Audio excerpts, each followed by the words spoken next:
Hello, world. Welcome back to Stacking Wisdom Podcast. And today we're here, your hosts, Artem and Alex. And today we have Claire with us. Hi, Claire. Hi. Thank you for being on our show. Thank Sure. you for coming today.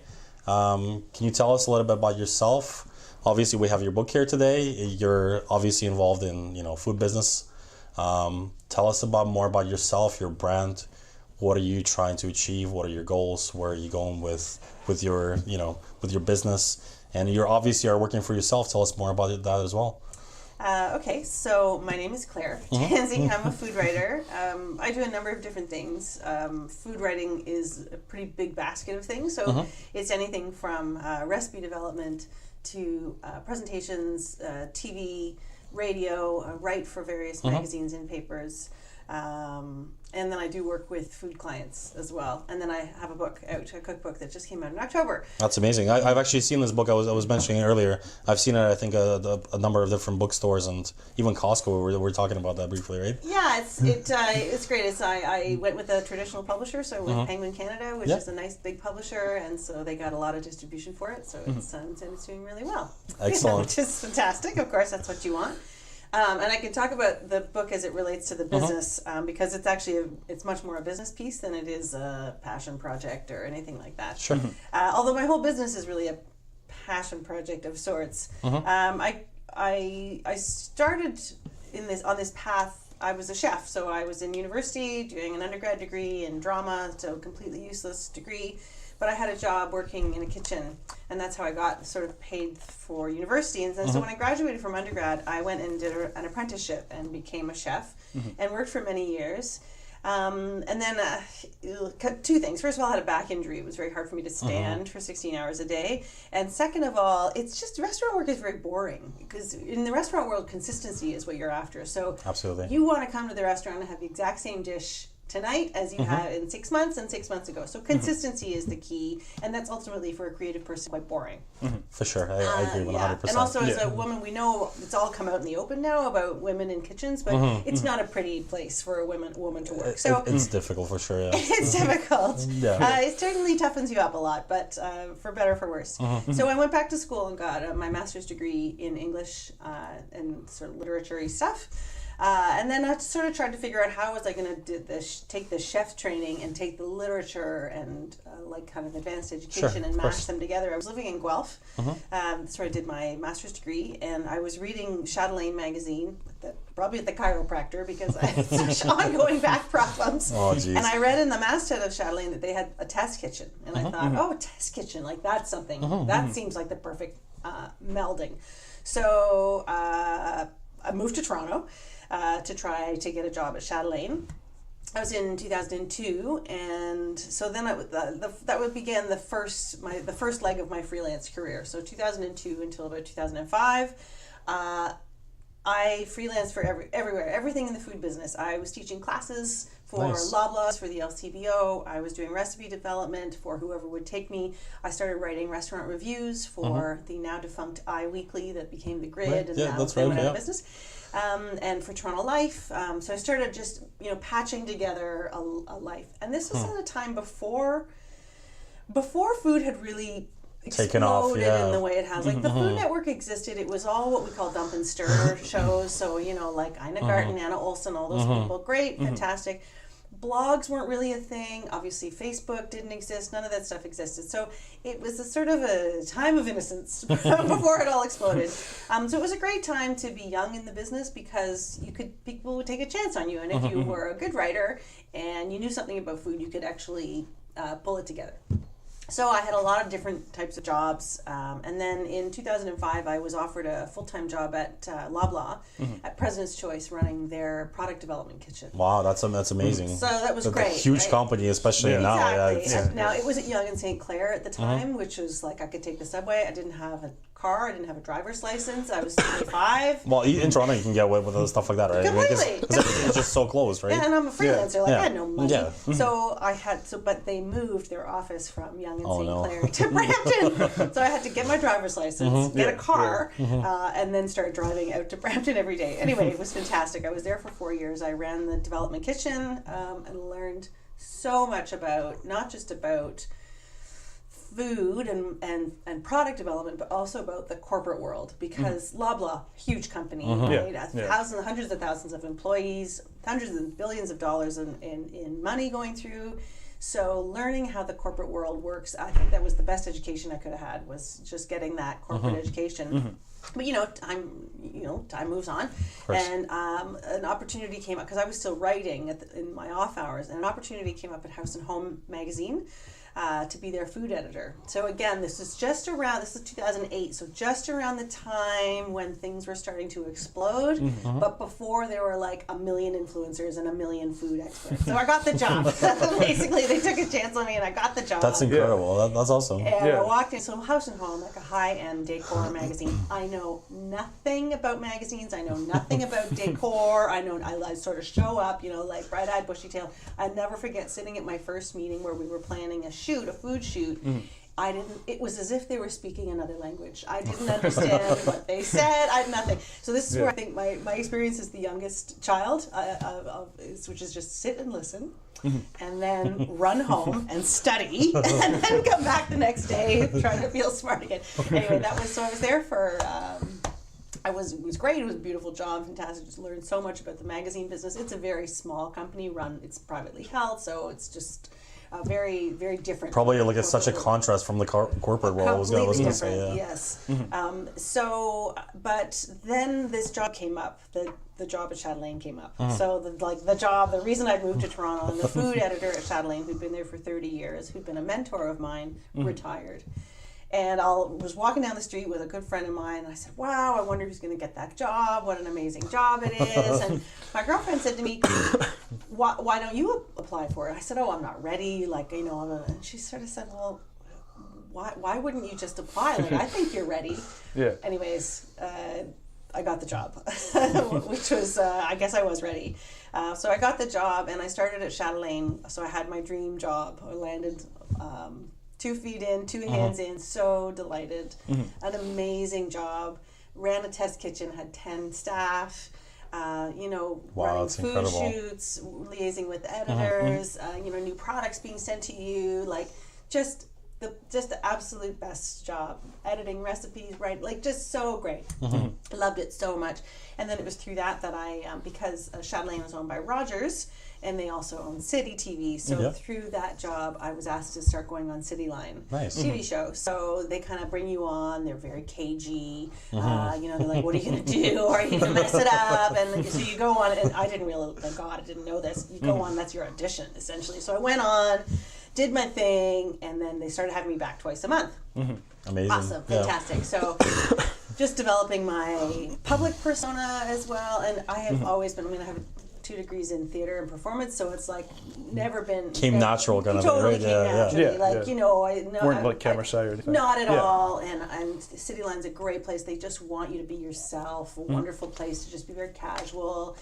They want you to be an expert, but also you drop something. It's like they're not going to stop the tape or anything. They love it all. So they love it all. So it was fantastic, and really felt a part of that family. So then I'm back in the corporate world, right? Because the Chatelaine's owned by Rogers. This is a very long story. You asked for it. Of course. We have lots of time.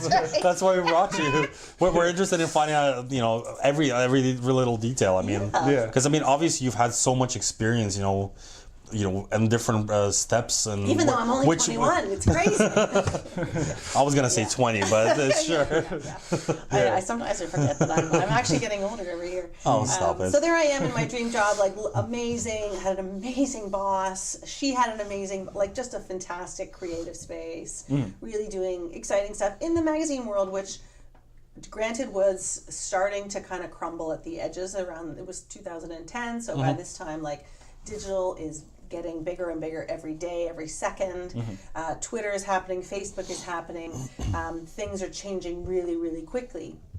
And in the corporate world, quickly isn't something that they do, really, right? So, so I was there for 6 years. I had my son while I was there, and I was able to take a mat leave for a year.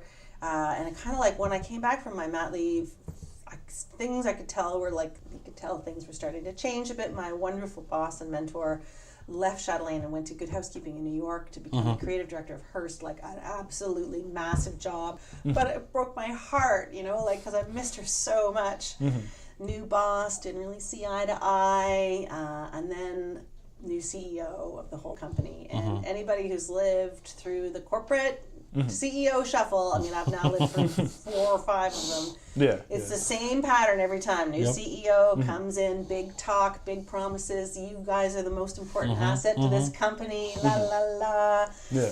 Then 6 months later, they come in with the big plan, and it was in a real throwaway mark. The new CEO, Rogers, big splashy hire, like British guy brought in, like big splashy hire. Known for tightening belts, known for the bottom line. Like, no surprise, corporations do this, that's what's been happening for the last 10 years. Of You course. can notice, like, the pattern, really. And everybody expects there are going to be changes, there are going to be layoffs, there are going to be everything, whatever. So there's this big, like, the big town hall. They it was Rogers, so they took over the Sky Dome, right? Because they own the Sky Dome. So when Lenny Kravitz played, like, it was big, Wow. big, right? Lenny So came out of it. Wow. everybody's like, wow.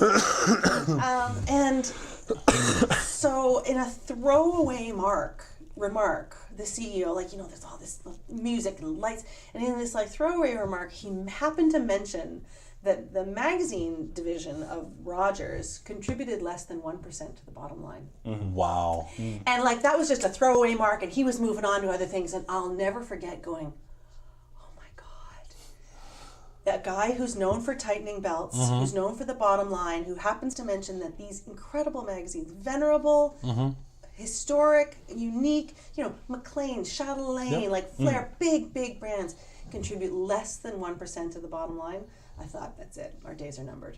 And that was 2014, fall of 2014. And so I thought, I got to get out because I want to leave on my own terms. And I just knew from my role in the company, because, identified as a rising star, like all that bullshit, I thought, they're just going to keep piling stuff onto me, and I'm going to be one of the last people here. Like, they're going to get rid of my, I could just tell they're going to cut my staff, they're going to cut my budget, they're going to, it's all going to go. So, but I didn't know what to do. Like, I was food director of Chatelaine. By that time, I'd taken over 6 other brands at the company. Like, I didn't know what to do. There was no natural next step up. I could make a linear move, like go to another magazine. I could try, like, maybe going into back into the consumer goods world, like Loblaws, Sobeys, like any of the grocery world. I just didn't know. So I started having coffee with everybody who would have coffee with me. It was my year of coffee. I switched to decaf because I had so much coffee. I used to live in Seattle, so I know exactly what you're talking about. At a certain point, like, you got to have coffee, and you're like, I want decaf. So, and I like true networking, I started just trying to figure out what was going on out there. What did the world look like? I'd been in a kind of corporate bubble for 6 years. I needed to know what the world looked like. Like, what are blogs? What are websites doing? Like, what's the future of social media? People think it's all going to fizzle. So I started having coffees. And every time I had a coffee with somebody, I would say, well, do you think there's anybody else I should talk to? Can you think of anybody else who would give me advice? Well, it's great to network. I mean, Right. that's really, I mean... And that's true networking. And it wasn't like I was going to them saying, I need a job, get out of here, you got a job. Because that's not networking, right? Like, that's it's not, of course. begging, that's bad. So Yeah. it was truly just trying to figure it out. And I had this book, and I was taking all these notes, and I was meeting all these people. And sort of halfway or so about through that year, I realized, okay, well, I can either create a new job for myself in Rogers that would keep me in the magazine world, but also get me into the corporate side so that my career would be secure, or I'm going to have to leave. So I kind of started working on both ideas. So I pitched a great job for myself. I came up with a great job for myself that would be, I thought, beneficial to Rogers. That I would be the food director of the whole operation. Like, that ultimately I would take on, like, all the cafeterias. That I would do everything that had anything to do with food would come through my department. They loved it. They're like, this is forward thinking. Like, no one else is coming. Like, and you think, fantastic. And then the bottom fell out of everything. The main financial person who was totally on my side was terminated. My boss was fired. Like, walked out. Her boss quit. It was just like. Sounds like a little bit of a mess. Yeah. Truly enough, like as I predicted, they kept putting all of this crap on me. All this stuff I had to do, going on TV to sell stuff that I didn't believe in, and. You go and you can't, like, it's my face. Sure, it's your product. It's my face. Like, this is my public profile. I've got to kind of guard that. It's sort of the only thing that. Funny enough, it's almost like taking you back, like all the way back to when you started working in the kitchens, and it's like like what we discussed before the interview started. how when you work in corporates, restaurants, you pretty much are, a lot of the times you're just reheating a lot of the things, right? And That's right. Putting them together in the pan, and it becomes a monotonous kind of steady, progressive kind of job that's not really giving you a lot of creative outlet at all, right? So so it's almost like took you a full circle back to the exact same thing. I've never thought of it in that way, and that's true. And anyway, so my big plan to be like queen of the world fell apart. Things got bad. Things got bad in the magazine world, and one day. I think it was the 26th of February, 2016. A memorable day. I couldn't actually walk into the building. I was so sort of distraught. I couldn't actually, and my very best friend in the world, she also worked there. And I had to call her and say, you're going to have to come and get me. Like, I can't come into the building. She's like, oh, did you forget your pass card? Like, no, I actually can't bring myself. She was looking for the actual reason for why you couldn't make it. So, and we sat together and she said, what are you doing? Like, because she knew what I'd been hoping to do. What are you doing? And I went in and I quit that day. I gave my, gave my notice. So you subconsciously sort of knew already, like that. I knew, and it was one of those moments. And people have asked me this before. You're like, you're standing on the edge of the cliff, and you're like, I'm either going to jump, or I'm not. And it's a really hard call to make. And anybody who's done like leaving a secure 6-figure benefits job. My husband doesn't have steady work. I have a son. We bought a house. Like. Deciding to make that leap, you've really got it. Like, but it's almost like the water is sort of like washing away at that. Exactly, and the cliff is starting to feel really insecure. And it was just like I finally just did it, and left. And the great thing was that in that year of coffees, of course, I had a net just to jump into. Right, I had amazing contacts and friends and these amazing people who I think I reached out to a few of them, and like within a couple of weeks I had a few little contracts, a few little bits of work that I could start doing, and so that then I could build a website, and so then it was just like a tiny little snowball, and it started building a little bit. But I think you've almost started that progression way ahead of time, because the fact that you started having those coffees to begin with, right, is because you already subconsciously knew that that's where it was sort of headed, right? Because and because of that, I think that it was obviously the drive that you've had as even the progression that you've told us about so far. I mean, it just seems incredible to go from such humble beginnings to growing as a person, going back to school, getting more education, and just evolving and growing, right? So. It doesn't hurt that. So my dad is in the career business. He's been a job fit kind of expert, and so I grew up in a world where it sounds so cliched and trite now, but it was sort of part of our bread and butter. Like, find something you love and you never work a day in your life, right? Right. So, and my dad was always not just like you can do anything you want to do, but like you can do exactly what you were designed to do. And so my dad and I actually worked pretty closely as I tried to figure out what were the key values of who I am and where do I really get energy and joy from my work and satisfaction. So I knew there were a couple of pieces, and one of them was independence.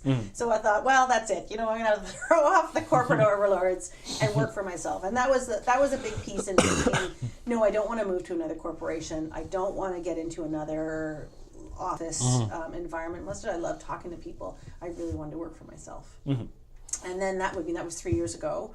And at first I sort of thought I knew what the work was that I was going to be going after. Like, I was thinking for things like sponsored blog posts, sponsored Instagram, Facebook posts, those sorts of things, recipe development for corporate clients.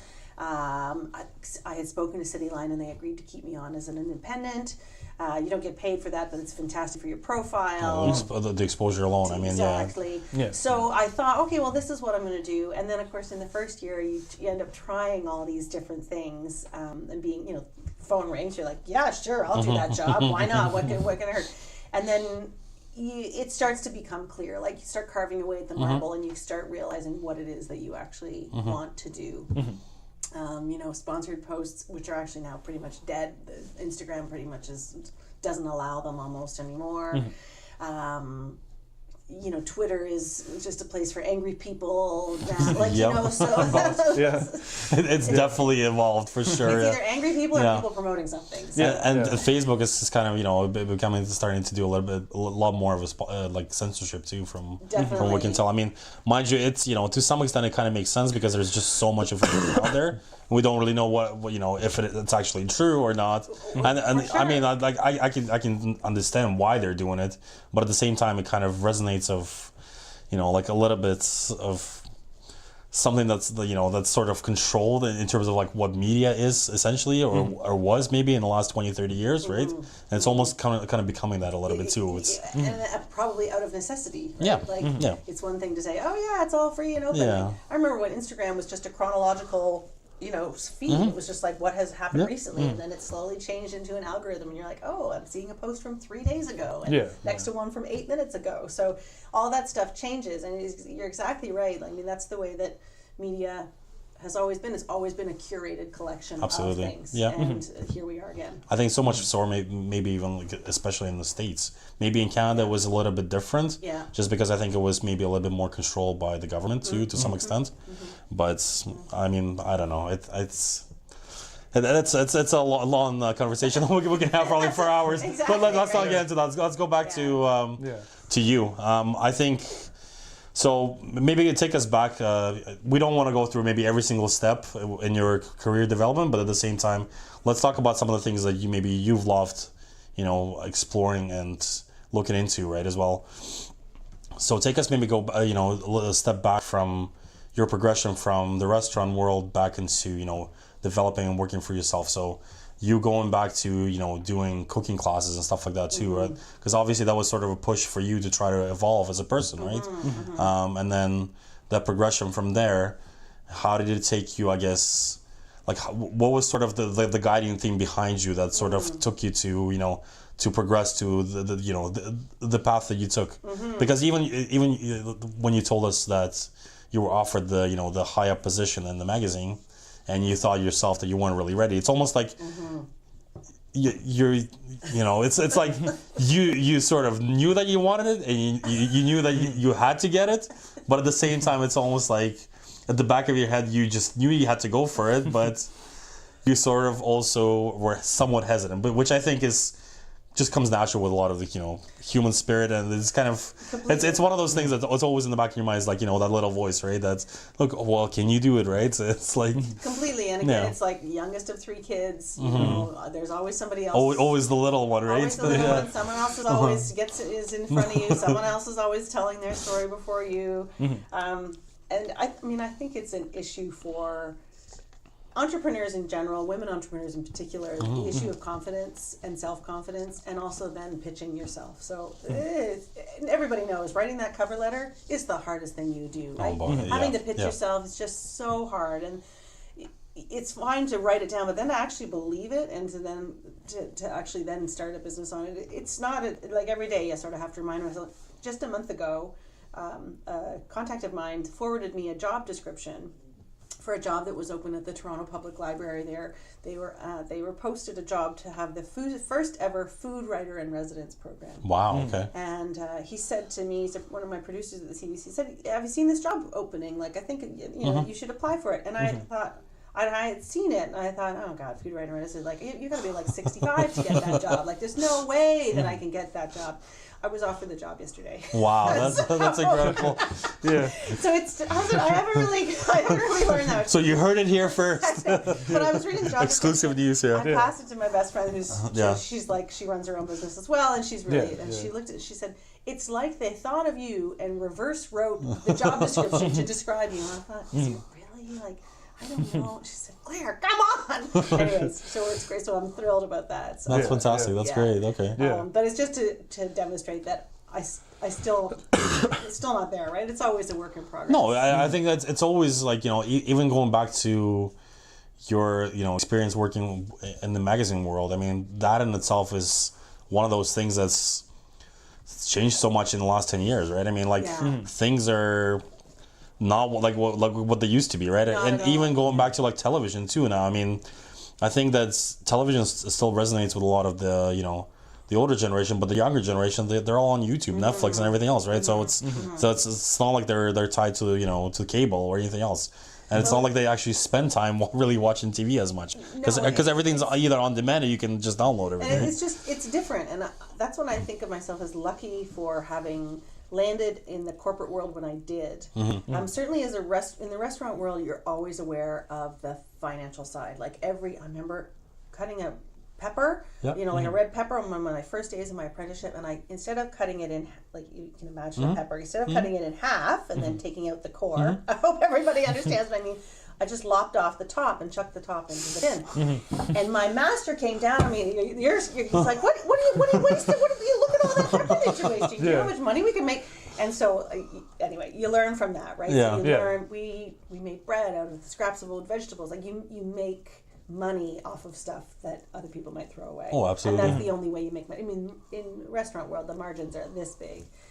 So I certainly had learned about the financial aspect and how critical it is. The place where I apprenticed actually went out of business. No way. That's probably crazy. because the owners were doing lines off of the dishwashing table. But that's a different story. Anyway. But that's just like a sort of the world itself. It can be sort of really dark and depressing in a lot of ways too. It can. Yeah. But then when I went into the corporate side, I think it really trained me to always think about, for better or for worse, always thinking about the editorial, the kind of content as aligned with the sales stuff. Because it's certainly in this day and age, there is no pure content anymore. You think about, I've just actually finished reading the memoir of Ruth Reichel, who was the editor-in-chief of Gourmet. And so she took on that editorship in, I think, the late 90s, roughly, at a time, like I said, before it all exploded, before it all happened, when editorial was pure and true and never touched by sales. By the time I was in the magazine world, it was a critical piece, because if your editorial didn't satisfy your salespeople, you wouldn't have that sale, and then you wouldn't have a magazine. So it became forever an exercise in trying to figure out ways to keep your integrity and your authenticity as an editorial person, as a content creator, while making brands and clients happy and making sure the money was coming in. And it's a really fine balance, right? Because you don't want to be selling out, of course, but at the same time you want a job. And so it was an interesting time from the time I was in magazines from 2008 until 2016 to just see how that evolved. And then later on in my time at the magazine, it became very skewed. So suddenly it was like, instead of editorial and sales being kind of balanced with each other, it became much more heavily weighted to sales. And if there was a product that a sales company wanted in your magazine, you did whatever it took. You sold yourself out, whatever. So it's been interesting to see how that has happened.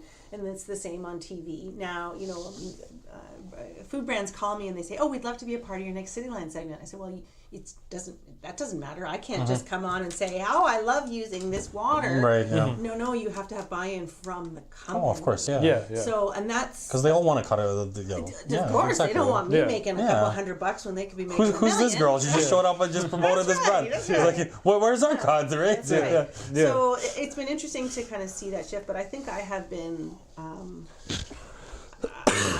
uniquely positioned, or whatever my background is, that brought me to the point that I accept that, and I would like to work within those parameters as best as I can, because like if I tried to say, "Oh no, I absolutely," you just can't. Like, you've got to have some give and take right now in the media world, because you can't, there is no pure journalism anymore. Or if there is, there's an, I agree, 100%. It's not being funded. Yeah, and I think that's especially with with working for yourself, there's always that question that comes into play, is like, where's that line that you draw? Definitely. Or like, how much are you willing to go in order to give way on the things that you kind of find maybe holy to some extent, or to yourself, and then like where's that line? Like, where do you draw that? And that's it. And I've known from the beginning that, like I said, one of my issues when I was in the Rogers family was I was being asked to sell things on TV that I didn't believe in, and it's my face, and my name. So it's almost like you were like the shopping channel a little bit, right?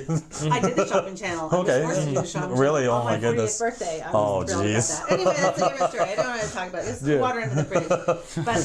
But when I started my own business, I knew I had lists at the beginning, brands I would love to work with, and there were a very short list of brands I would never work with because they didn't fit into who I am as a brand. And I know my brand identity. It's so funny to speak about yourself as a brand, but you kind of have to think about it in a dispassionate way. That's how it's become nowadays. Right? It's just everything's online, everything's present. Yeah. Your life is seen, especially, and then if you want to push yourself, if you want to appeal to the consumer, or if you want to appeal to those brands, you almost have to give away a little bit of that private life, right? So you do, and I am the brand. You know, I'm not an entrepreneur starting a company. Like, I am my brand, and so absolutely. I have a really strict list of sort of, it's actually adjectives that I just lean on. I have 6 adjectives that I lean on, and when a client comes to me with something, with an opportunity, a job they would like me to do, I think back to my 6 adjectives. Is this who I am? Does this fit who I am? And in 5 years, what will this say about me if I do this big campaign for XYZ product? What will it say in 10 years? And does this get me to where I want to be in 25 years? So I always want to think about the long goal. Because I really like that about you, because it's almost like you strategize. And even from everything you were telling me from the beginning, it's almost like you already had it sort of planned out in your head totally. of where you were going, right? Like, so remember the old, like when we were first talking about recycling and stuff, it was act locally, think globally. Yeah. So I want my day-to-day life to be happy and balanced and joyful, but at the same time, I want to be planting seeds every day so that in 25 years, I am where I want to be as well. And it's not retired on a yacht, by the way. Like, I want to work every day of my life. I love my work, and I want to keep working, so it's not as if I'm pushing for retirement. I think that's something that, like, a lot of entrepreneurs in this day and age, especially like with Instagram, struggle with, because they all want like the short term, to reach those goals so that they can, show off in front of other people, and it's like they're not like strategizing for the work that's still going to be involved 20, 30 years from now. Well, and that's then they don't want to even put in that work because business is hard, and then they get impatient, right? And it's hard to turn down, say, $250 for something. Yeah.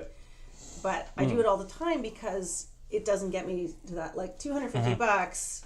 Sure, yeah, it's money, right? But if that does something detrimental to my brand, takes me in a different direction, it doesn't matter. That $250 doesn't matter. And I talk to young bloggers about this a lot, that is one of the hardest decisions you'll ever have to make, is saying no to money if it doesn't actually feed your brand. So you're either doing it, I always say, you're either doing it because it's good for where you want to go. It's good for you right now. It gets you into the world that you want to be into, or they're paying you a fuckload of money. Like, this is so, and that's what that became a thing for me. So if a brand would come to me and say, like, a brand came to me in my first year and said they wanted me to go and do the shopping channel and do one of their appliances, and I thought, okay, I'm really not, appliances are not my thing. So, like, Instant Pot, great, you love it, go for it. Slow cooker, great, you love it, fantastic, you go for it. Vitamix, but that's never going to be my lead. I'm never going to say you need to have a stand mixer to make this. So I knew right away, appliances not really my jam. So I quoted them crazy high, like I quoted them like $25,000 for, I can't even remember what it was.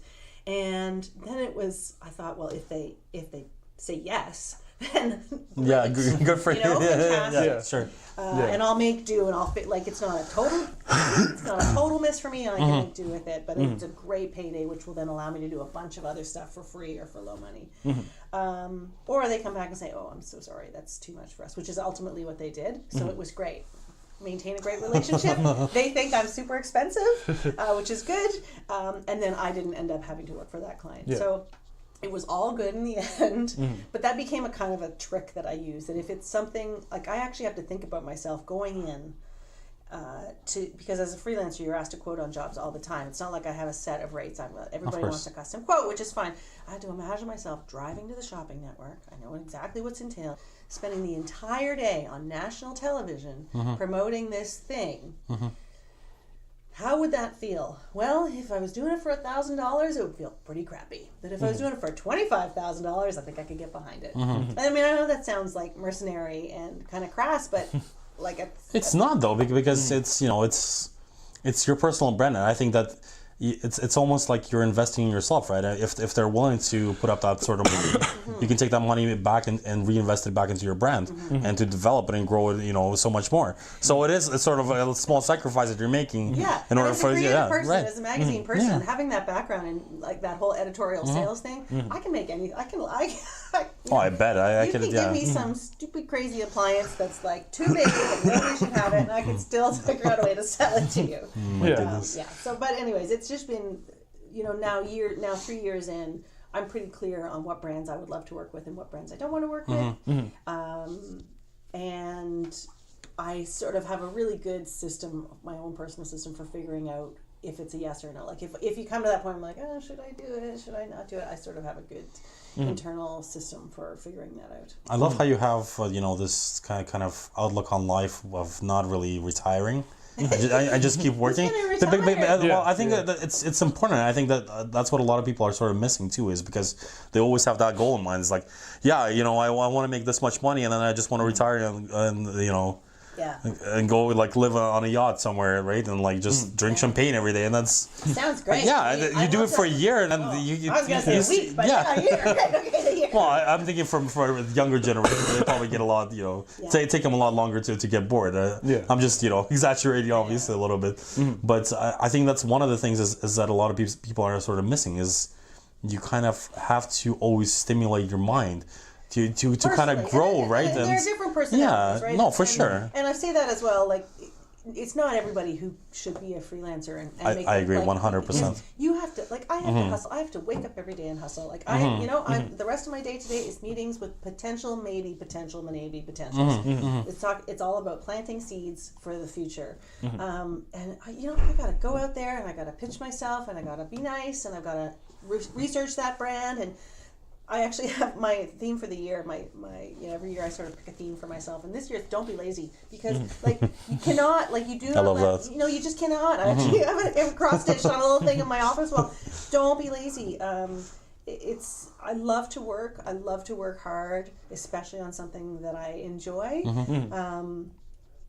But there's nobody, like, I'm not doing an office, you know, I'm not, I don't have somebody working out my schedule for the day. So if you're not willing to work hard and truly hustle every day, I don't think that you should become a freelancer. I agree 100%, because I think a lot of people are just, they're happy at those jobs, right? I mean, there's nothing wrong with it. I don't think they're, you know. Not at all. And thank God, because the world needs every type of person. Of course. Like, somebody's got to be making my coffee. Absolutely. People who work at Starbucks seem pretty happy. Anyway. Well, I think a lot of them probably have master's degrees too, which is really, really sad, to be honest with you, but that's kind of the reality nowadays. But the idea of, like, I work out with a woman, and last week, she's about maybe 56.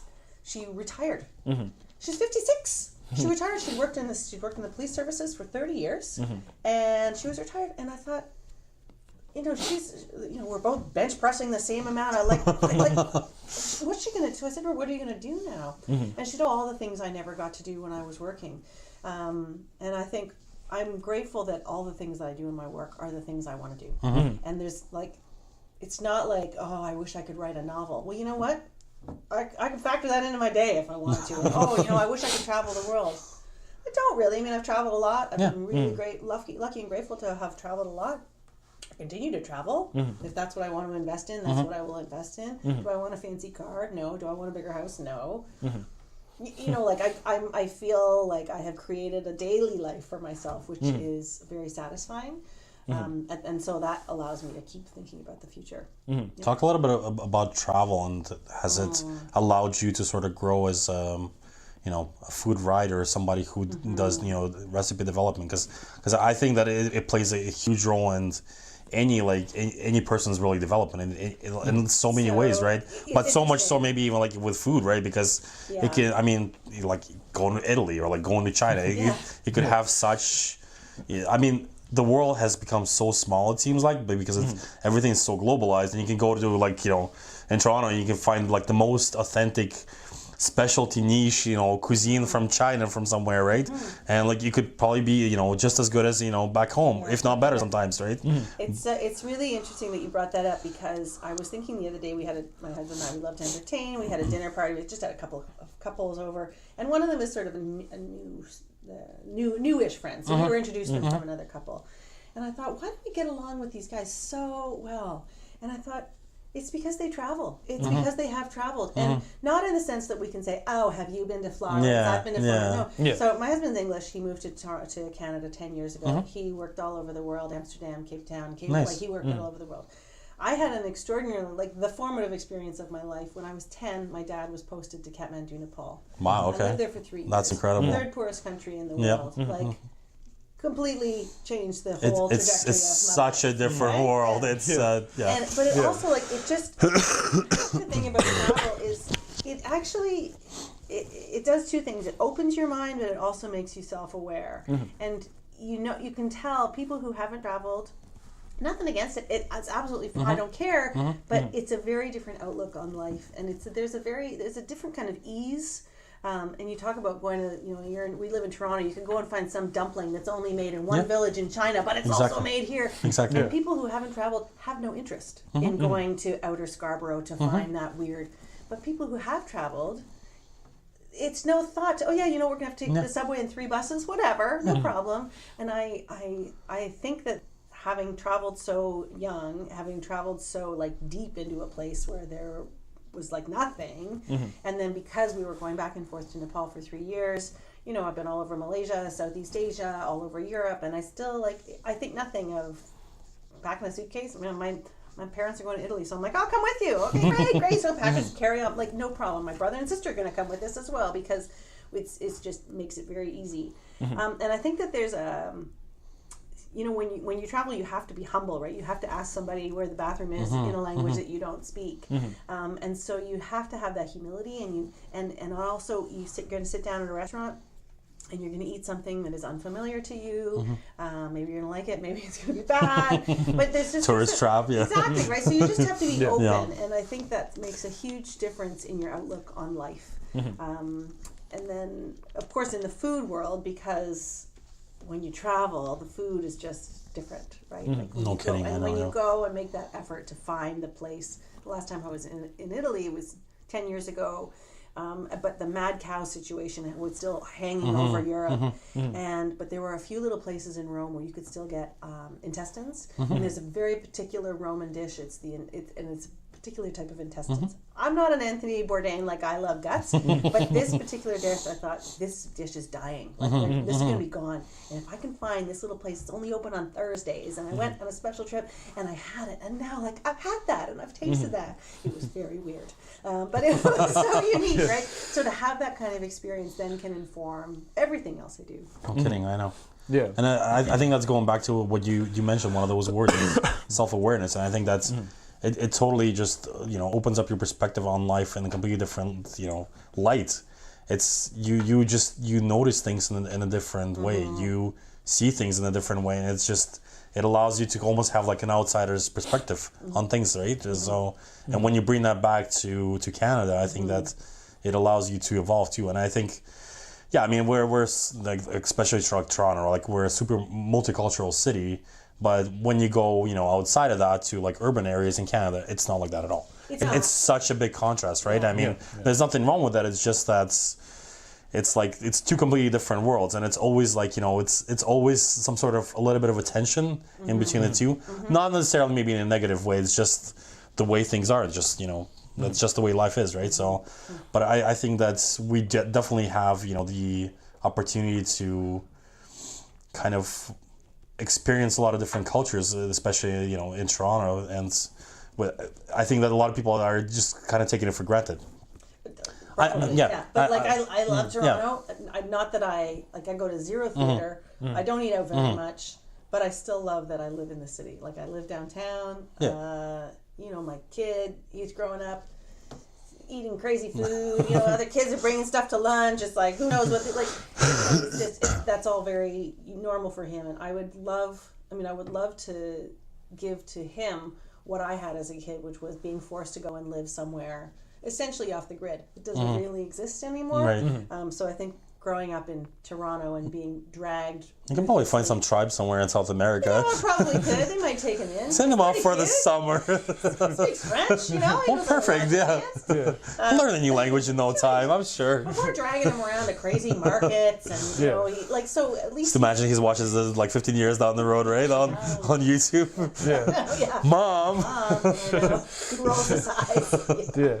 Inevitably, you know, you're having another dinner party. No, that's crazy. Tell us a little bit more about how you feel, you know, the magazine world is evolving, and if it's evolving at all, or if it has the opportunity to evolve. So, and like with all the development with food bloggers, and you know that becoming sort of the thing now. But at the same time, it feels like it's so overly saturated in a lot of ways, and I think that's with that, you know, a lot of not so good maybe bloggers kind of come on board too, and a lot of stuff too. I feel like the era of the blogger it ended about 2 or 3 years ago. And anybody who wasn't established at that time in the food world, anybody who wasn't established at that time you're not getting into the game anymore. And it might even have been earlier than that, but I'm part of a group, although I don't consider myself a blogger, I am part of a group of food bloggers in Canada. And there are a few sort of, like, you know, there are a handful of people who really get a lot of traffic, who do a lot of business, who still in that old model, which is having ads on your site, doing sponsored posts, that they're still making money in that way.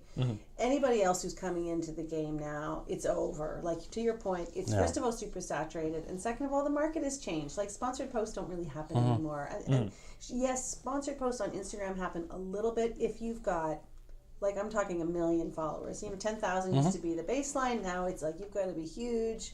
And Instagram is very tight on what they allow you to do. So the model has changed in terms of how you can make money as a food blogger. So if you thought, okay, well, I'm going to start a blog, I'm going to throw Google ads on my site, and I'm going to do some sponsored posts, I don't think you're making any money anymore. And if you're sort of wedged in there and that's all you want to do and that's all you can do, you're in trouble, because you need to evolve with the market, right? You just have to. And that's one of the things I love about being a freelancer is I can evolve. So having been in the corporate world, and I mentioned this right off the top, that the corporate world is slow, right? Like, it doesn't, one of my bosses used to say, it's like trying to turn the Queen Mary. Like, you can't just... It's a great analogy. Right? Like, you can't just make a decision. It's got to be pitched, and then strategic, and then this, and then rollout, and then... So... It's a year before anything happens. As a freelancer, if you call me up and you want a recipe for some crazy new product and you're in a huge rush and you need it by like Thursday, I can do it, right? If I have the time in my schedule, right? Sure, I can try. You know, CBC calls me up. They want me to come and talk about a certain time. I can drop everything and go there. So it's a nimbleness that I love, and that the market loves as well, right? Because it just means that clients who know that they can come to you and you can come up with a plan with them and execute it within a short period of time, they love that, because that's the speed that we live at now. Oh, right? No kidding, especially in North America. I mean, that's... Completely. You know, from pop-up restaurants that exist for a week to, you know, or just for a night, to some, I mean, you know, how often have you, like, opened up the internet and you're like, oh my God, everybody's involved and it's 3 days old, and you're like, oh my God, it's 3 days old, I'm so oh my God, it was trending 3 days ago, I'm too late.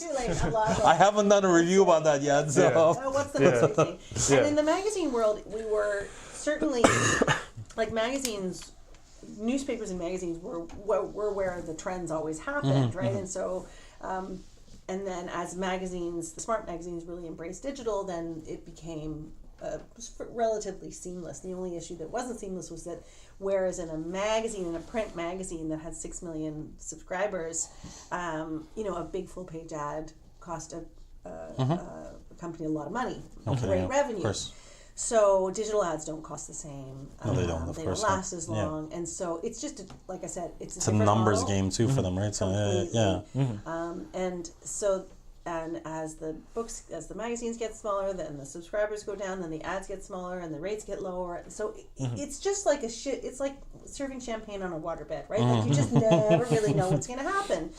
And some magazine companies have really been able to kind of go with that and capitalize on that and identify a market and go with it. I think of Bon Appetit in the US, who really, when Gourmet closed and Condé Nast said they were putting all their money into Bon Appetit, this is like 2008 or so, everybody in the food world thought, that's such a mistake, Bon Appetit is such a disaster, and they had a weird year of like trying stuff out, and then it was like they figured out who their audience was, and they delivered, and they are still delivering, and now they've got books and websites and video series and podcasts and shoot-offs, and they've been so successful, multi-platform, all based on the print magazine, but multi-platform, very successful. So I think that takes some upfront investment, and it takes a really smart person at the top. A lot of trying and testing and but also really institutional knowledge and being smart about it, and a magazine not just saying, okay, we're gonna get rid of all these people who are experienced and hire in a bunch of new interns who don't know anything and who cost a fraction. So not doing that. Now the thing about the magazine world in Canada is because Canada is so small. I was gonna say I was leading into that question exactly. It's such a small market, and whereas in its heyday, Chatelaine had 6 million readers. Like Good Housekeeping has 60 million readers in the U.S. Like that.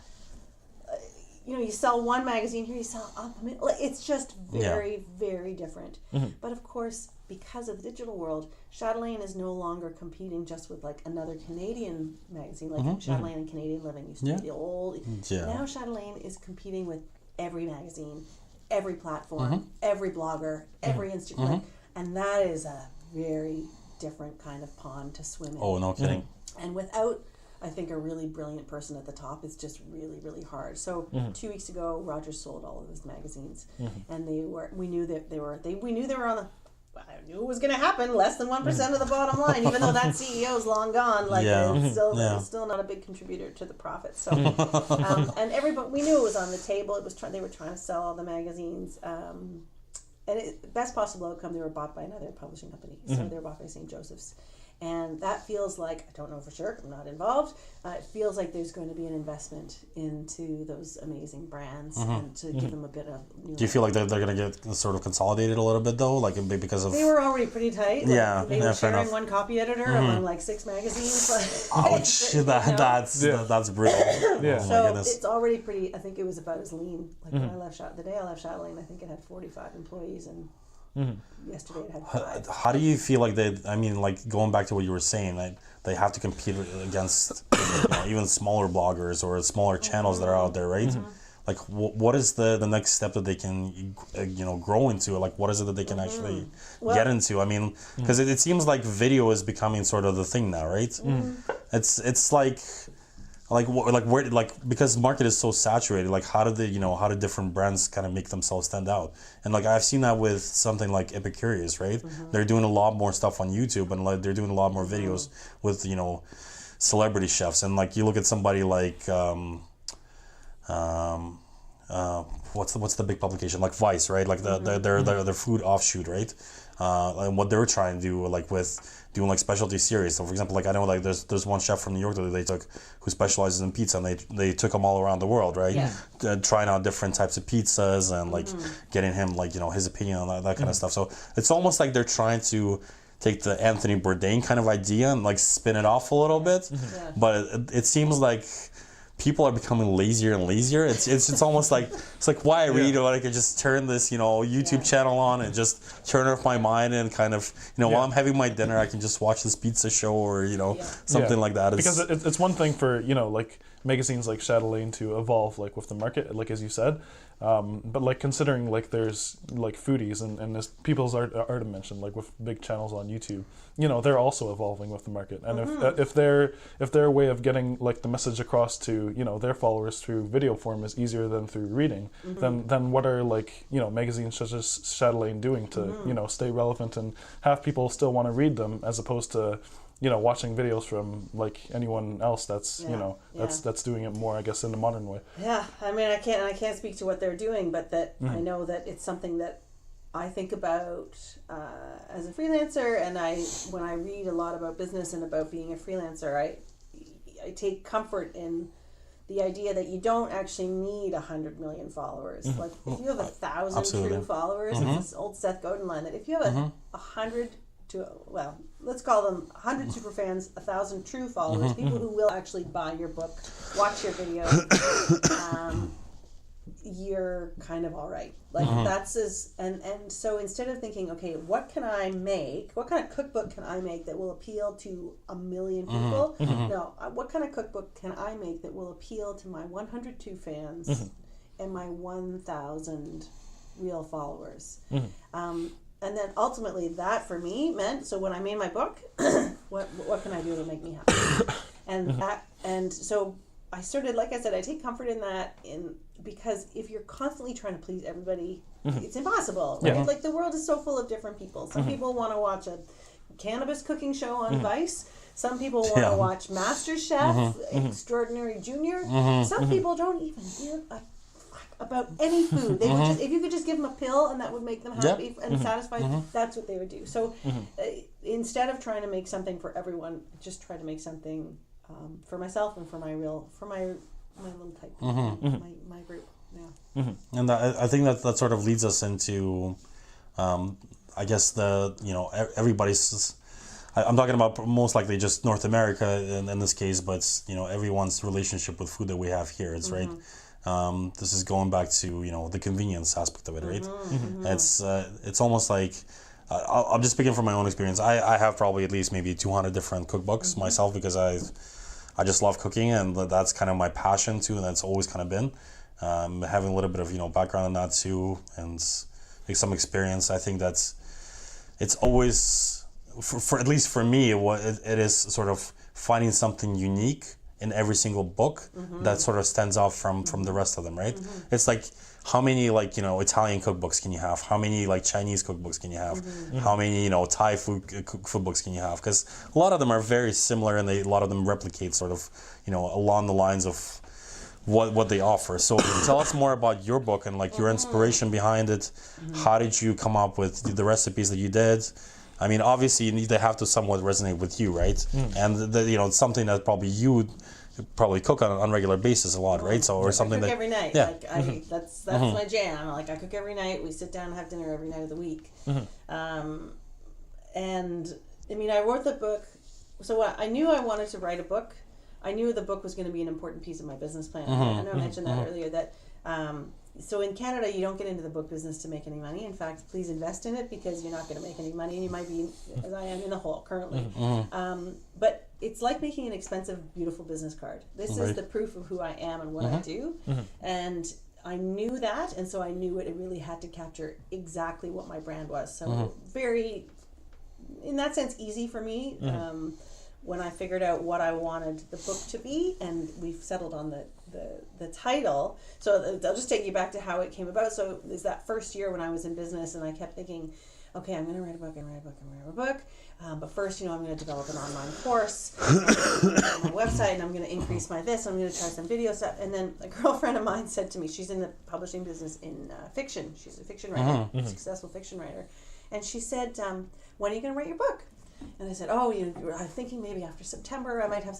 And she said, oh, okay. Well, do you know, you're going to publish it yourself? You're going to go with a traditional publisher? I said, Penguin, the publisher of Penguin, is sort of after me to write something. And she said, well, the publisher of Penguin wants a book from you.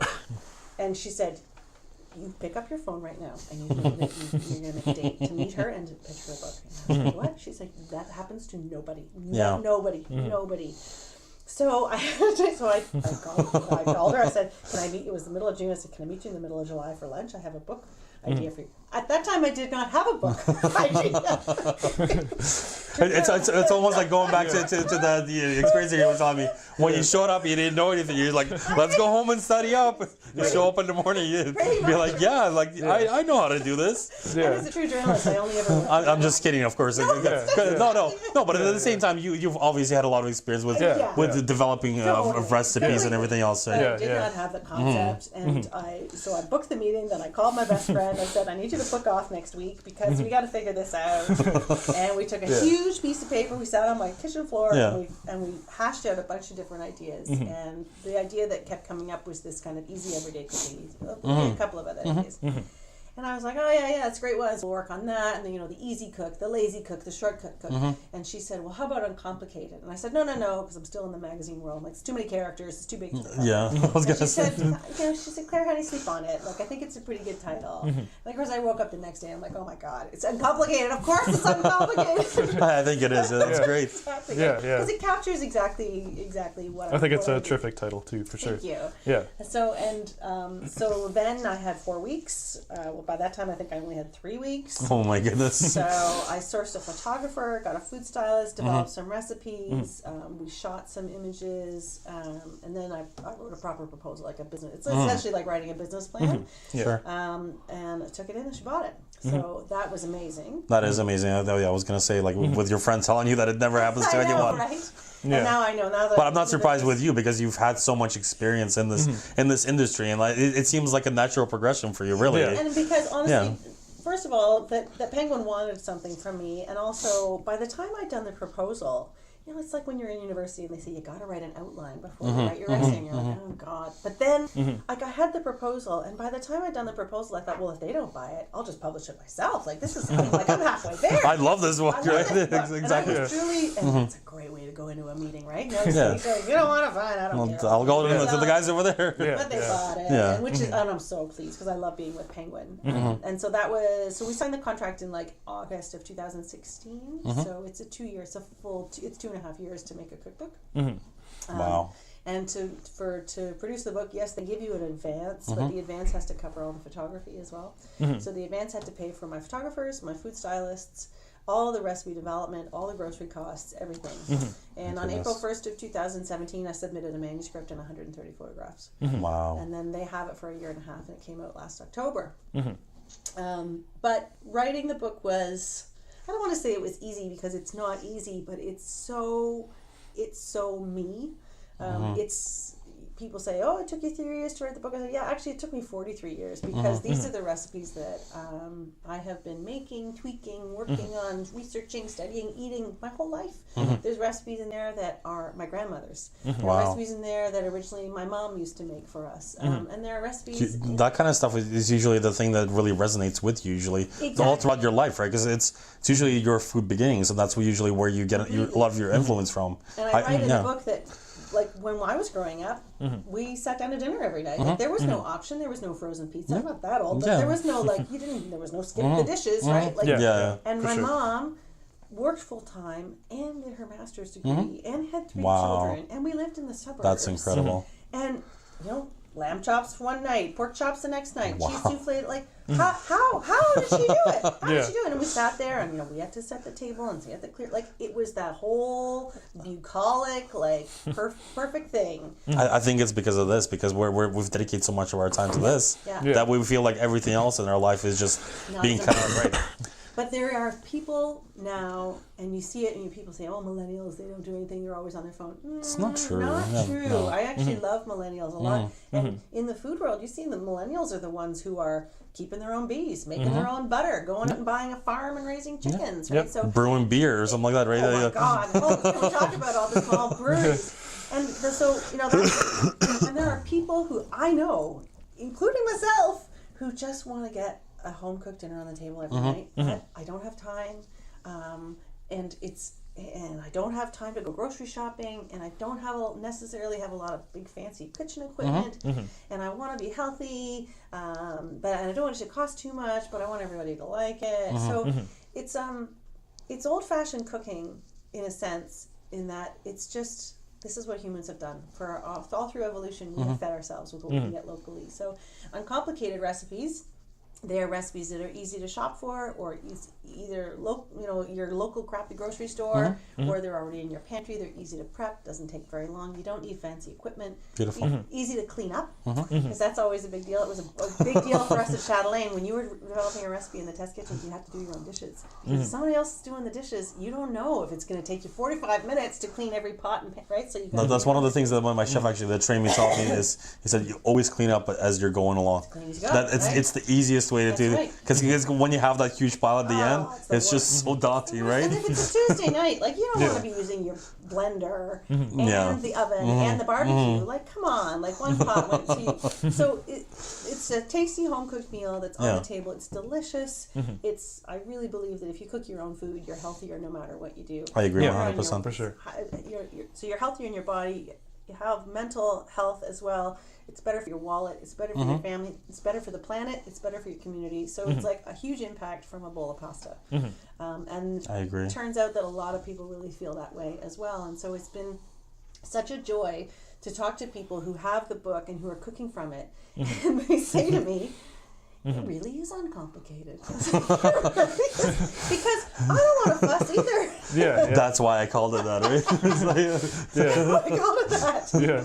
No, I agree with you. It's become so. It seems like a really hectic thing, right? And especially with today, with everything, it's just like go kind of, right?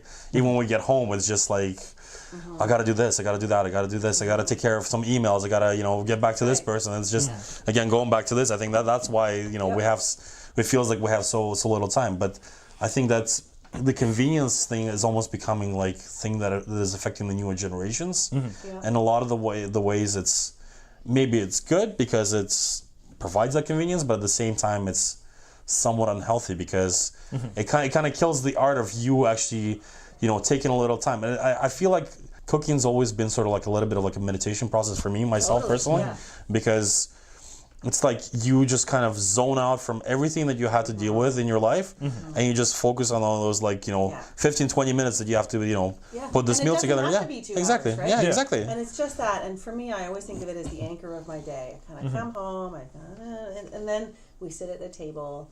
No screens at the table, no toys at the table. We sit at the table. Sometimes we stare at each other. We have nothing to say, but we eat together and pass the butter. It's like pretty much like, and that is it was the anchor of my day when I was a kid. It's the anchor of my day now. And people who say because I teach culinary classes, and I teach people who've never peeled a carrot, who've never. Let's not talk about butchering a chicken. Let's talk about actually touching a piece of chicken and putting it in the oven. And I think, hey, you're 28 years old. Like, how do you eat? And so it's the convenience stuff, right? It's either frozen stuff or takeaway stuff. So first of all, financially, that is not sustainable. Like, no, it's not. Absolutely, you're never going to save any money. And also, like, health-wise, you can't, you're 25, you can eat whatever you want. By the time you're 35, everything you eat ends up on your waistline. So you're going to be upset at some point. Yeah. And it's just like, the packaging, I feel like it's just not sustainable in any possible way. So at some point, you're going to have to learn how to cook. And one of my other big soapboxes that you haven't even let me get on this soapbox over here, which is we need to teach our children to cook, for the love of God. Yeah. Forget about karate lessons and gymnastics, both of which my son is enrolled in. But can we teach our children imagine if every 14-year-old on the planet, or at least in this country, at least in the city, could cook 5 basic meals: 1 breakfast, 1 lunch, 1 dinner, 1 snack, 1 sweet. They would be set for life for themselves. Impressing people on dates, and then it would inspire potentially a lifelong hobby. So I really think it's an absolute tragedy that we do not teach children how to cook. I agree 100%. And I think that if Justin Trudeau wins another election and calls me up and says, here's $1 billion, what do you do? We'll put food education, mandatory food education in every. Justin, you're listening, right? I know you watch, JT. On peut parler en français. I think it would be amazing because I remember going back 5-6 years ago when we had Jamie Oliver go to the States, right? He was doing that whole cooking, school revolution. Like they didn't even know how to going back to peeling stuff, right?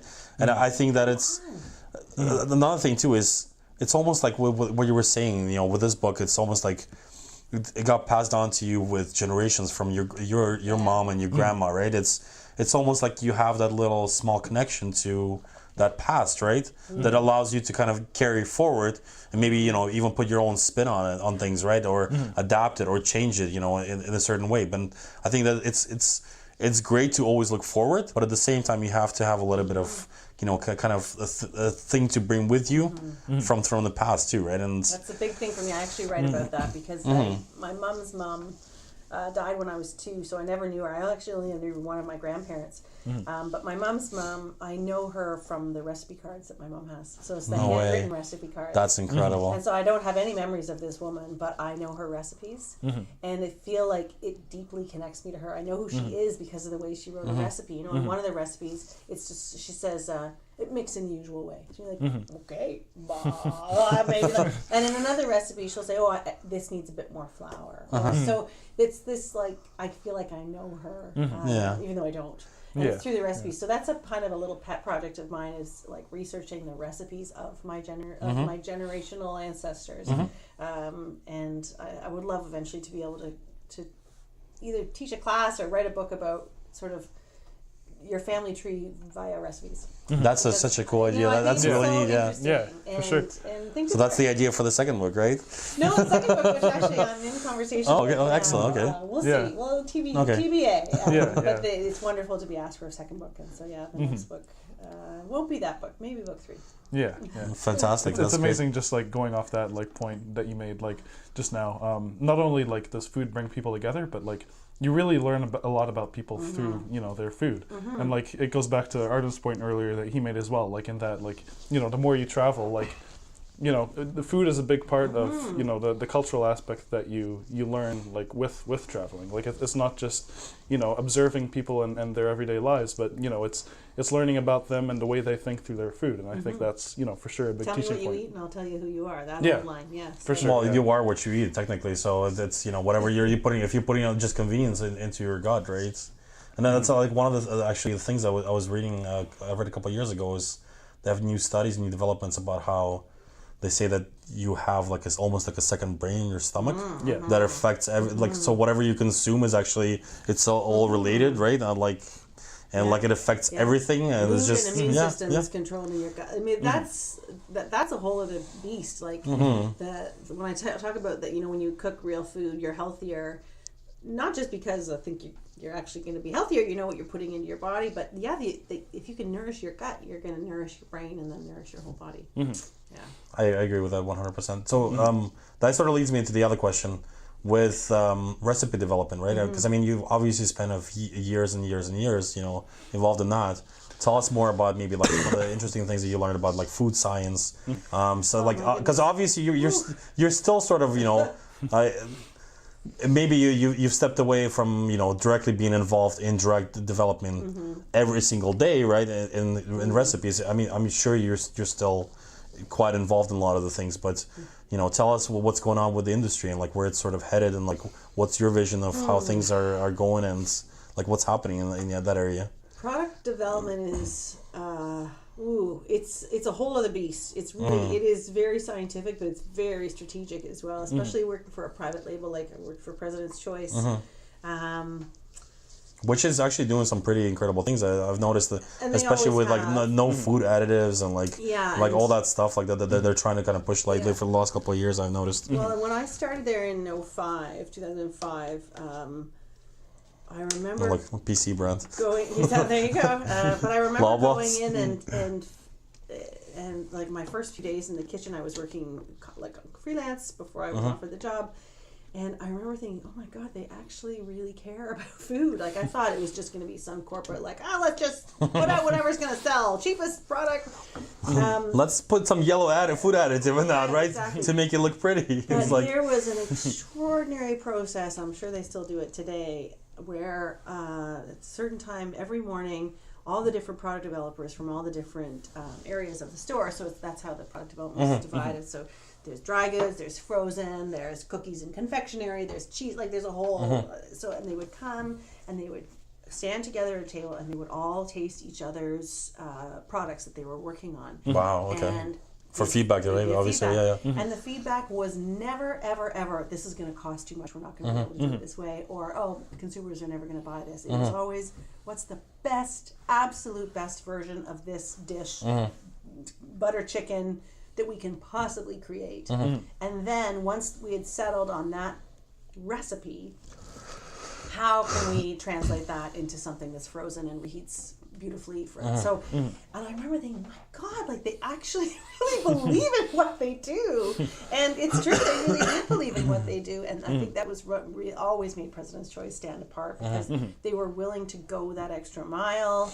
And they had people who were given that leash to say, you know what, no, we're not putting XYZ in here. And while I was there, they had an amazing team of dietitians there as well, who were always on the lookout for like what's happening in health, and because health changes very quickly. Like, of course, the study of what's good for us is very young. It's a very young science, and so it's like what was acceptable 30-40 years ago is just completely been revamped, right? Like even like with like food pyramid and stuff like that, right? Exactly, and that's just because science is always changing, so people are always on the lookout for that. And then of course people looking out for trends and what cuisines or what ingredients are coming in and all that stuff. So it was a very a really detailed and rich process of getting to those products. But then of course you'd see the scientific side, and that's why product development takes so long. So you get to this amazing recipe, and then on this like production side, okay, well, how much does it cost? And can we source the right cherries for this? And what if that source then that they have a bad year and they don't get a good harvest of cherries? We got to find another. Like that is so complicated, and the millions of tiny decisions that go into just one frozen dinner or one jar of marmalade. And the level of the standard that has to be hit every single time in terms of quality, and then also in terms of like consumer safety. So very, very complicated process. And I've had people come to me wanting me to consult on, I've got this great idea for a new food product. It's going to go to market. Yeah, well, you know what? Hold it right there, because it is a very, very complicated process. Long and dragged out process, probably. Long and dragged out process. Again, consistency. Like if I buy this jar of tandoori cooking sauce today and I buy it again in 6 months, it's got to be identical, and it's got to work for me the same way. So it's just a very layered process. Really, really interesting. Very much creativity and business all together in one. And I mean, the thing is that as food science evolves and people evolve, where was plant-based eating 10 years ago? Where was vegan cheese 10 years ago? It was nowhere. So I think that people will continue to evolve, which will continue to inform product development. And I think that it just feeds itself. So, in 5 years, who knows, keto may be dead and everybody may be on like the white bread diet. Highly doubtful, but you never know. And I think the companies will just continue to keep up with that. And the ones who are able to do it quickly and turn around quickly are going to be the ones that succeed. It's funny. I feel like they're always trying to, rush and sort of fight for the next best thing that's sort of coming out. But at the same time, when we go back to the actual usefulness of food, it's almost like we're always going back to, like the basics and the beginnings, right? So whether it be something like even raw food diet, right, or stuff like that, because it's really just going back to just organic growing stuff, right? Like. And that was one of my things in my business, in my sort of mission statement. I talked about how I figure out what I do. I always just want to use just real unprocessed ingredients. I'm not talking about organics or anything like that. Sure. But like I don't, of course, I don't ever in the book. I would never call for like a particular brand of a sauce. Of course, yeah. Canned tomatoes, obviously, sure, no, but like buy whatever brand you want. Real ingredients, real sort of basic building blocks that you can then do things with, because I never want to lean on one particular product. First of all, because it's not accessible to people. Like, I agree. What if Susie and Sault Ste. Marie can't get my? God, I bought this amazing miso condiment last week. It's amazing. I would love to cook with it, but you gotta send me what it is. Exactly right. And I have family in England, like they can't get it. So I can try to replicate it with stuff that they can. So that's just one of those things. I think we're kind of spoiled a little bit here too, especially in GTA, because you can get so many more ingredients. Yes. You go to like an Asian store, right? Just down the street and find like 50 different varieties of rice or something, right? It's just. And my time at Chatelaine really trained me hard on this, because Chatelaine was a national magazine, and it literally did go into every small town, every one-stop light house in the middle of nowhere. We could absolutely not put in a bunch of weird ingredients that people couldn't get. If we get letters, people would be upset. And as a recipe developer, that's the thing you want the least, is for the reader, your end user, to be upset or annoyed with you. So you do everything you can. And I remember one year we did a story about Thai food. I mean, oh my God.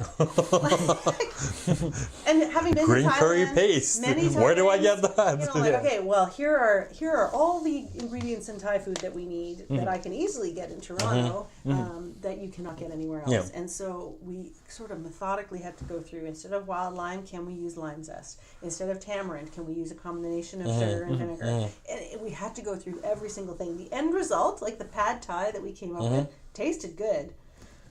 We should not have called that pad thai. Like, But I think that's you know, one of the things that a lot of food writers can be sort of blamed for too, because a lot of times they'll create something and be like, yeah, this is the authentic version of pad thai, but when you're like, when you actually know that pad thai is made with, you know, candle nuts or something like that instead of macadamia nuts, which can be used as a substitute, right? So exactly. and then like you're like using like ketchup instead for like which most restaurants actually use, which is really kind of bad, right? Because if they call themselves authentic Vietnamese and Thai restaurants, right? So that's why when you go to Thailand and you eat something, you go, oh my God, this is what it's supposed to taste like.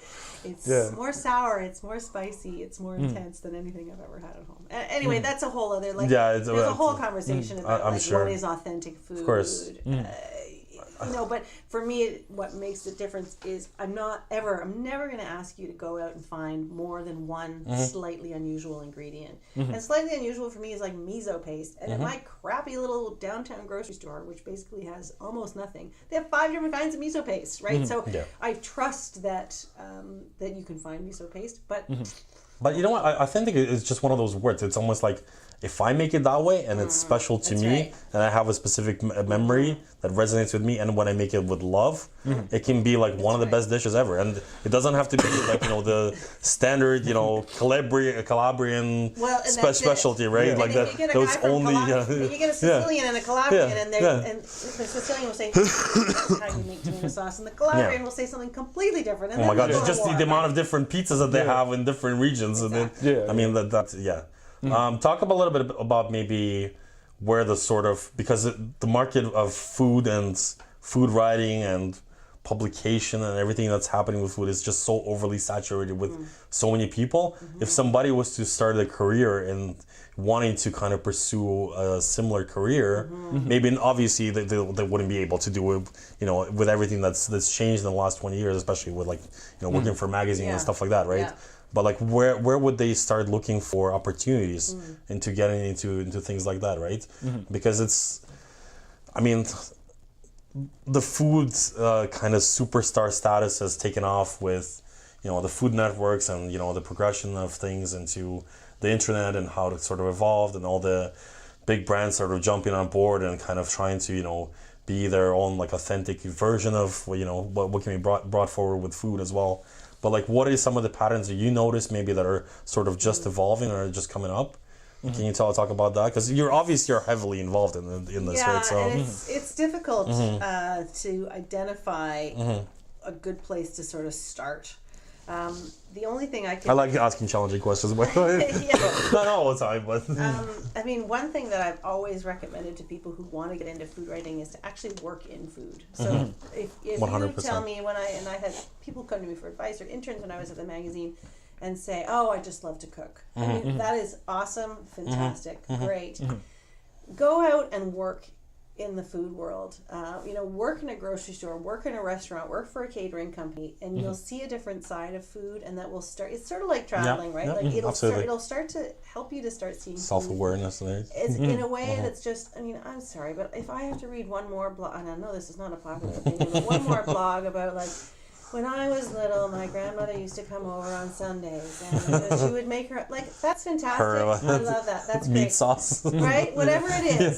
Sure. Like, that's fine, and I think it's a great way to practice your writing and to work on that. But really, what I think for me, the thing is that you need to think about the person who's actually using that information, using that content. The end user, the reader, the person who's either going to If this person wants to enjoy a story, then write a great story. If this person actually wants the recipe, give them the freaking recipe and make it a great recipe that's reliable, that's easy to shop for, that won't piss them off. But if you're getting at it because you just want to make a living at it, it's sort of a backwards way of looking at it. And I hate to say, you've got to be passionate about something and do it just because you love it. But in the food writing world, like, there are not a ton of paying opportunities anymore. It's sad but true. Like, there isn't a lot. But there is still, everybody still has a unique voice. Every human being who eats food has a unique voice. And so you do have something unique to offer. But you have to think about who that is, who you're trying to serve, and what do you try. When I went to this restaurant, they didn't even take my coat. Not really interesting. But give me a hot spicy take on your particular view on something, then maybe I do want to read it. Write it really well. Work on your writing. Like, writing is a really difficult craft, and you have to work on it every single day if you want to be a writer. For sure, yeah. So write something that's actually interesting, that's worth reading, that people want to read, that people want to share, and create something that's really interesting and exciting. It sounds so easy, doesn't it? It just sounds so easy, but it's really, really difficult. It isn't, because I think that's just how things are, really. And don't believe that. Don't think that you're going to make money in this business. If you're out there, if you're in the world to make money, food writing or writing in anything is the wrong field. I don't know what to tell you. Food in general is the wrong field. Like, the handful, I was reading a thing on Forbes the other day about the top 10 most influential food YouTubers. And one of them is Yolanda Gamp. So she's from Brampton. And she's been extraordinarily successful. Is this Canadian ones? Okay. No, this was international. Okay, international. Okay, wow. Yolanda, she has a YouTube channel called How to Cake It. She essentially started that from her basement because she was crazy. Her personality is hysterical, and then it started to build from there. So, like, it started small. I'm pretty sure she didn't think that 10 years from when she started, she would have a line of bakeware that she was selling internationally, right? Like, I'm pretty sure she didn't think that way. If she did, God bless her. My soul, I love her. Maybe she was like you. She had a, Maybe she did. And she had a path all the way, But also, it's not going to happen tomorrow. Down to the non-retirement. And this is the thing. It's like the whole non-retirement thing. Like, it's not going to happen tomorrow. And it's something I have to remind myself, because I'm by far, like, I'm not making a ton of money right now. And not to say I'm destitute, please pay me, but like, I'm not in it for the money today. I am in it to have a life. And my life involves paying my mortgage and going for the occasional holiday, yes. But there are a lot of weeks when I don't get paid. I have to kind of be okay with that and use that time to plant those seeds, so that maybe in a year, maybe in 2 years, maybe in 10 years, that seed grows into a tree that ultimately gives me an apple. So it's a very long, slow game. There is no guaranteed success. Think about your long game and then do something every day that gets you there. Oh, I know, so boring. No, it's so not though. boring. But you know what? I think that's what a lot of people are sort of missing. That everybody wants the quick solution. Of course, right? How do I make $1 million in doing this? And doing e-commerce, in a year and a half, and you see all these gurus and whatnot. Totally, right? And it's and there's so much out there, which is, I think, bad business advice. But there's a lot of really good business advice out there. There are great podcasts. There are great books, there are great resources that can really encourage you. I do think we are in a gig economy. Like, the world is moving towards everybody kind of having their own specialty that they can bring to the table. I'll do anything. You call me up, you want me to, food writer in residence? Yeah, that was never on my agenda, but sure, I'll go and do that. Or again, like, who knows? I love how you're always open to, like, evolution, right? But at the same time, I always see, even from the stories that you tell me, that you're always, putting your foot forward, and you're always trying to plant those seeds, like just like you're telling me, right? It's like, I think that's another thing that a lot of people need to realize, is that it's not like a short-term strategy. It should be a long-term strategy, right? So if that's the field you want to stay in, start, volunteering, start doing this, start going and doing cooking classes, or, talking to people, exactly. All that true networking, and just find out what's up. And that was a great thing about having my dad, a career fit kind of guy. he talked about, find the circle of people that like, find the field that you want to be in, and then get in there like somehow. Like you said, volunteer, start meeting people, take a job at a restaurant, because at least you're in the right ballpark, and then from that you'll meet people. And if you really want to do this and you have energy and drive, then it will build. It just will be slow. I know it's not sexy, and that's one of the reasons we're doing the show too, is because we want to talk and expose a little bit of the like Anthony Bourdain's book, the nasty bits, right? Like all the like parts that everybody sort of skips and just shows you the glamorous side of things, just the Instagram picture that the final one. It doesn't show you all the different steps that you had to take in order for you to get that picture done, right? So that's right, and there is always so much behind the scenes that nobody ever sees. For sure. And I'm sure, Tony Bourdain, right? Like he only came to his fame and celebrity later in his life, and ultimately was profoundly depressed. Like, so there's so much behind the scenes that you never see. And anybody who's ever worked in TV, you know how much they film and how much gets cut. Right. So you know that you don't. There's a lot that you don't see, and so when you are the person who's running the business and you're doing all the stuff that nobody ever sees, like it's not going to be glamorous every day. And my God, I booked off Friday to do my taxes. It's going to be awful. It's going to be receipts everywhere. I'm going to be drinking steadily through the day. Like, it's not going to be pretty. But I can't afford to have an accountant or a bookkeeper right now, so I'm doing it myself. There's nothing wrong with that. I think that's, exactly.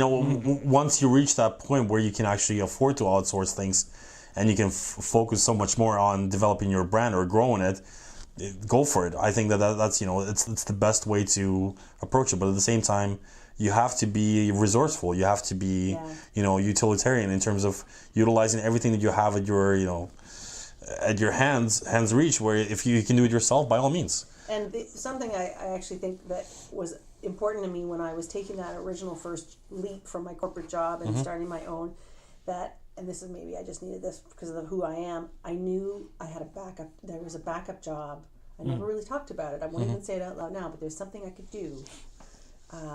If everything, like if the bottom truly fell out and like I was trying to, I didn't know how I'd pay the mortgage, I knew that there was another kind of work I could go and do, and I could just do it. So that was almost like a sort of a safety net, right? Like, so if it is, you're going to go and work at Starbucks, or you're going to go and work at a call center or whatever it is, because at a certain point, if it gets financially desperate, right? Like, what are you going to do? Something to fall back. I can't go and live with my parents. Yeah. Oh my God, I probably could. Please don't do that. But like, I have a son. I have a husband. I have a life that so like that. Essentially, was really important. I needed to know that there was something I could always go back to. It wouldn't be pretty, but it's almost like it's like, what's the worst that could happen, right? Exactly. What's the worst that could happen? And truly, when you're standing on the cliff and the cliff is eroding beneath you, and you think, I'm either going to do this and find out what it's like to jump off this cliff, or I'm going to sit here and crumble and be unhappy. The choice is pretty clear. I guess the choice is pretty clear. That's amazing. Do you want to plug anything other than your book? Like, what else is going on with your brand? I mean, obviously you're doing television with City TV. And so I do. I'm monthly on Cityline. So my next show is April the 10th, which is, as we tape this, that's tomorrow. And then I'm on once a month. I do a CBC column on the weekends, although I also sometimes do the weekdays. So that's CBC Radio 1 across Canada. And fantastic. I don't know, I'm going to be the Toronto Public Library's food writer in residence. So that's amazing. I'm going to be giving workshops on how to become a food writer. I'm going to be talking about my journey. I'm going to be talking about the business of it all. A lot of the stuff that we talked about today for people who are interested. Well, it's perfect. So it's always like the perfect setup for exactly. So I'm on right? So I'm doing that. And then, my publisher wants another book. So we're going to figure that out. So that'll be 3 years from now. Awesome. And if people want to, follow you on your social media, where can they find you? So I'm on them all, focusing most of my time on Instagram now, but I also have a website, which is clairetansey.com. There are recipes on Instagram. I'm Tansey Claire, Tansey, Claire.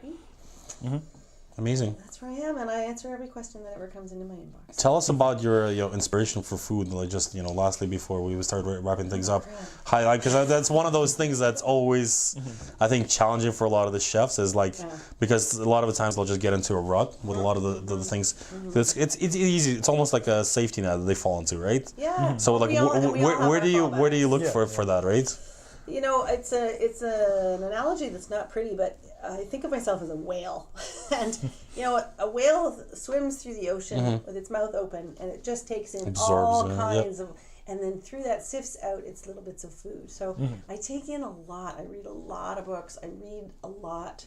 And I talk to a lot of people, and I do a lot of work on social media. So I don't eat out a lot because that's not actually where I am. Like I create recipes for the home cook. I want to empower home cooks. I'm not really so sure. I get a little bit of inspiration from restaurants. I get more inspiration from walking around the grocery store and seeing something that's interesting, or that's something in volume. Like, oh, grapes are on crazy sale this week. I'm gonna buy some grapes, and then I got them home. And I think, oh. Now what am I going to do? So the inspiration is, and the other thing is I don't really follow food trends. You know, like I think vegan eating is interesting, fine. I think the Instant Pot is interesting. Those are two massive, huge things happening right now. But Instant Pot is kind of dwindling off now, isn't it? I don't think it's dwindling off. I don't think that Instant Pot's going anywhere. Isn't it just really just a rebranded crock pot, kind of more or less? No, rebranded pressure cooker. Pressure cooker fair enough. Okay, you're right. But you know what? Like, I don't know. I'm never going to write an Instant Pot. Never say never. I'm gonna write a vegan cookbook, but I think you know, I know my niche. I know where I am, and it has nothing to do with trends.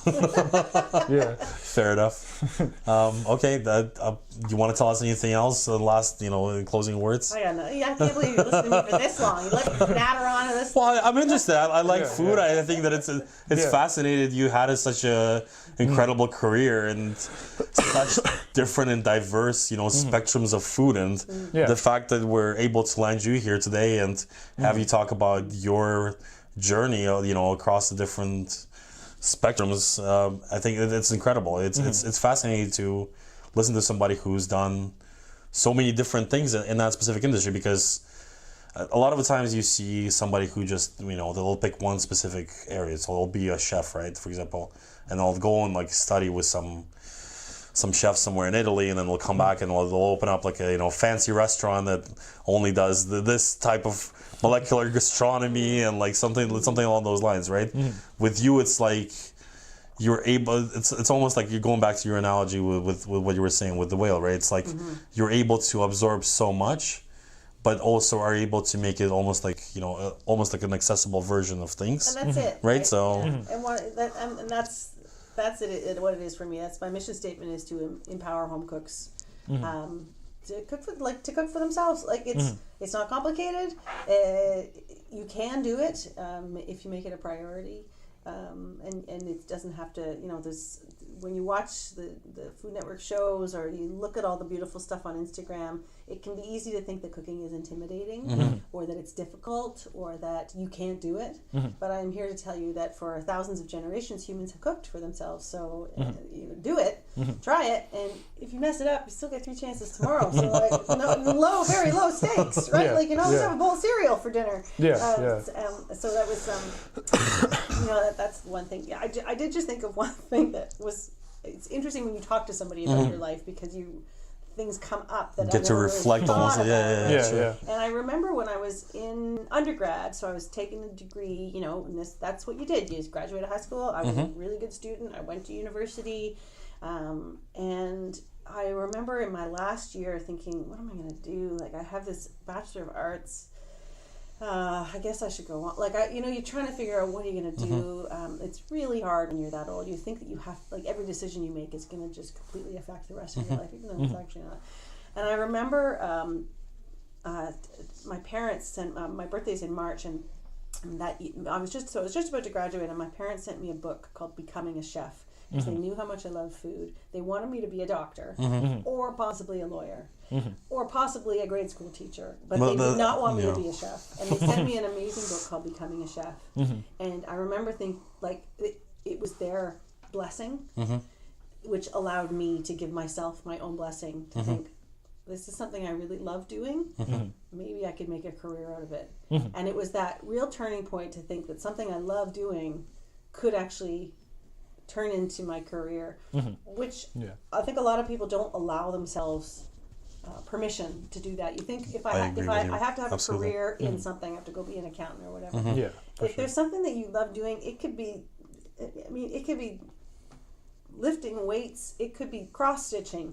The world is so open right now for opportunities for that kind of stuff. You don't have to be an accountant.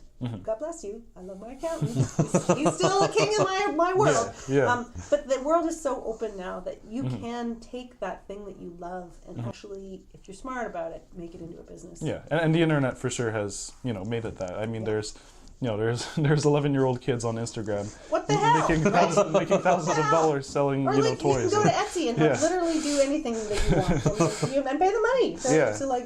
Or stamp something in metal and send it to you. Well, I think that also the opportunities that we have in this country alone. I mean, the accessibility of everything being online versus if you go somewhere to I don't know, some smaller country in Asia or somewhere in Africa where you can get access and it's so much more convoluted, it's so much more difficult for you to start your own business, right? I think that we have all the tools that are resources, all the resources at a hand's reach, and I think that it's just it's like you said, it's like I think a lot of people are just kind of, and it's almost like true with the path that you've told us too. It's almost like you had a very traditional kind of education and almost like a progression, but at the same time it's like you took chances on so many different things to kind of get to where you are. But at the same time, I think that you've had a really fascinating career, and we've loved talking to you, and thank you so much for coming. I'm only 21. I have a lot of years left. I thought you said 20. Thanks, guys. This is really fun. No, thank you for coming. It was a pleasure. I think we're able to provide some sort of small tidbits of wisdom with a lot of your experience to anybody that's contemplating starting and doing their own thing, right? So and that's essentially why we started this podcast, and I think that you've provided a lot of that inspiration, and I think I just want to thank you for coming and talking to us today, and you've been incredible.